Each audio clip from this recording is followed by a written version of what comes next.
Hello everyone. In this video, I'm going to explain why focusing on sales while running your restaurant business is not the best strategy if your goal is to grow your business or grow your profit. And this is really important because it defines where you put your focus and most of your efforts as a restaurant owner. I'm Maxim Despart, the founder of the Deglaze Profit program, and I'm recording those videos to help you turn your restaurant into a profit generating system. Now, let's get started. So your goal is to increase profit or bring more money home. What is profit? This is sales minus expenses. How to increase profit? So basically you have three high-level options. The first option is to increase sales. Second option is to cut costs. And the third option is to do both simultaneously. So we will compare those options between each other, but I wouldn't consider doing both at the same time for most of restaurants. What do I mean by that? You as a restaurant owner already heavy loaded with many different tasks, right? Just routine tasks, even with no changes that you implement in your restaurant. Increasing sales or cutting costs requires some changes, requires extra efforts, and you don't have too much energy and too much time for that. That's why doing both simultaneously, increasing sales and cutting costs, it's really hard mission to complete.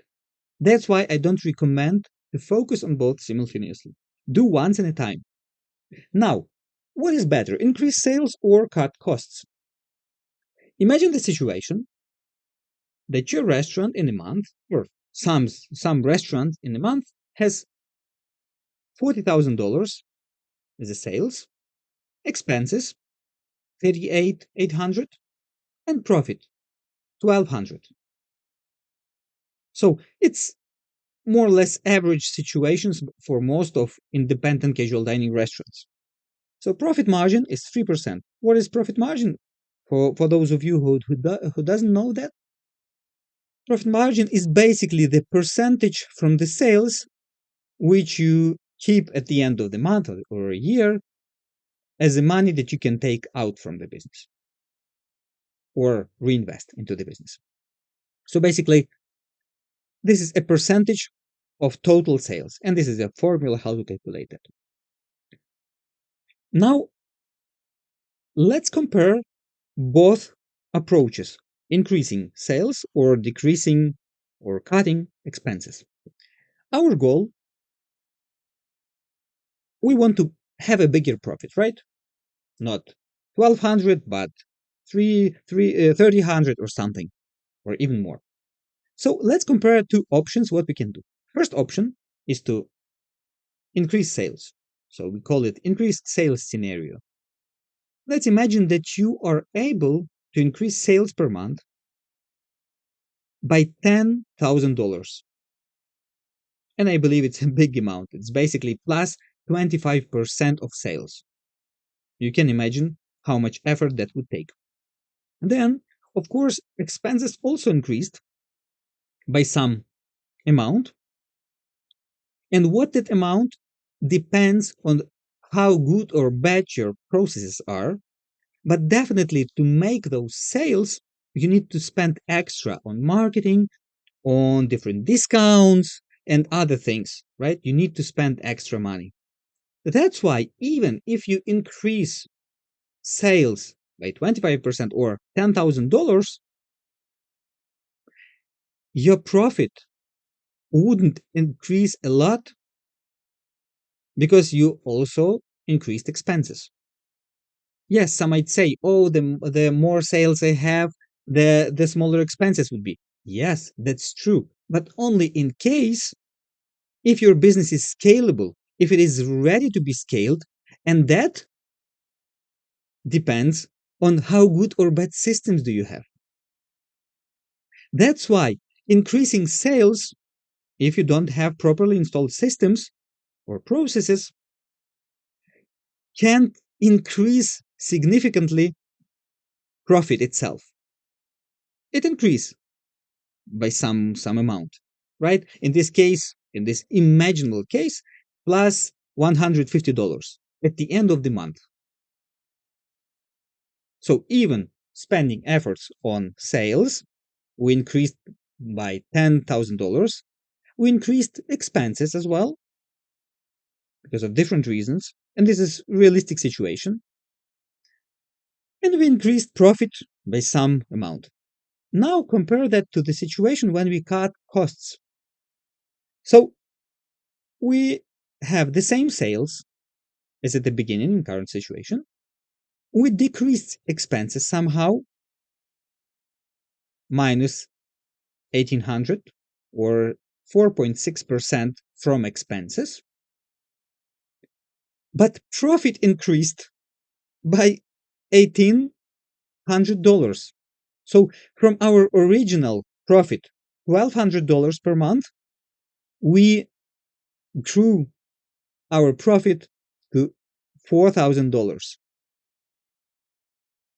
So why does it happen? Why even without increasing sales, we have a bigger profit? Of course, because we cut expenses. But why does it happen? It happens, or it could happen, if we start implementing approaches, systems, standards in our restaurant and more control into our restaurant.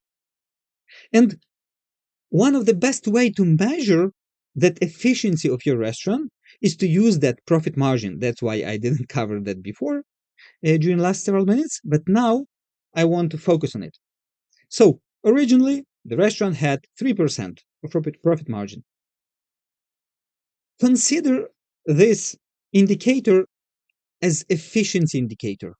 The bigger it is, regardless to sales, the more efficient your restaurant is.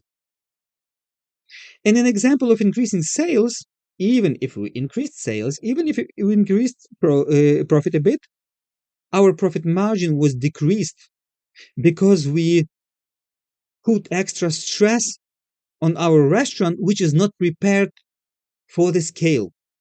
By scale, I mean more sales, more customers, more cooking at the same time, more serving, and so on. So profit margin is an efficiency indicator. Imagine you are driving a car. It's not as good as you want it to have, at least in terms of speed, in terms of um, acceleration. But then you go to the service and you change engine of the car. And with spending the same amount of fuel, it start driving quicker, more efficient. So basically, by changing processes in your restaurant, you're increasing efficiency, or like changing the engine of the restaurant. And as a result, that decreased expenses shows that you made processes much better, you established better control, you were able to cut some expenses, and it's displayed in this efficiency indicator, profit margin, which increased to 7.5%. That's why I believe that your first goal, if you know that you don't have the proper system or not the efficient systems in your restaurant, the first goal should be cut costs. Now, let's compare what efforts should we spend to increase sales or cut costs. First of all, increase sales actions. We want to increase by 25% or add $10,000 of sales per month. First of all, we need to increase marketing efforts, right? We need to spend extra money or engage someone or some agency, doesn't matter what should it be, but we increase marketing efforts, and you increase your time as well spent on those efforts, on that marketing. Then you freeze more money in inventory, right? Because you want to serve more people, you are ready. You expect to have more customers and you put more money into your inventory. Otherwise, if you bring more customers to your door, but you don't have enough food in your inventory, you wouldn't be able to serve them, right? That's why you need to freeze more money in inventory. And it's extra financial stress. Then you need to increase stress in peak. You will increase stress in peak hours. Why? Because most likely your staff is not ready for that rush. And this is a question. Does the quality of service of food will be the same? So, and to keep it on the same level, stress will be definitely increased. And you also need to increase workload or even hire someone, at least for those hours. And this is extra stress for you and you spend extra efforts on that. As a result, what do you have? You don't have any better systems. All you had, all you have after such efforts, it's just an example yet that you were able by increasing all those things, including profit, including marketing efforts, you were able to sell extra $10,000. But at the same time, you wasn't lucky enough to get more profit. So basically, you paid for that small extra profit plus $150 with all those things. This is payment or fee to get that extra 150. Then compare to cut costs actions. Imagine you were able to cut $1,800 per month. What do you need to do for that? Optimize processes, which stays with you for months or for years, and with your employees as well. You stabilize standards because without better processes and standards, you wouldn't be able to cut those costs. And you definitely need to balance payroll. Who and when works, how many hours, who controls that, who controls clock in and so on. All those things you need to balance that as well. Cut those costs. As a result, as a result, your engine of your restaurant start transforming and gaining better efficiency. So those are, I mean, this is just an example. Those are sales per month. Those are expenses per month. And definitely we see that we have some spendings for marketing, some for utilities, which is hard to cut for occupancy, like occupancy cost, but also you had some labor and some food costs.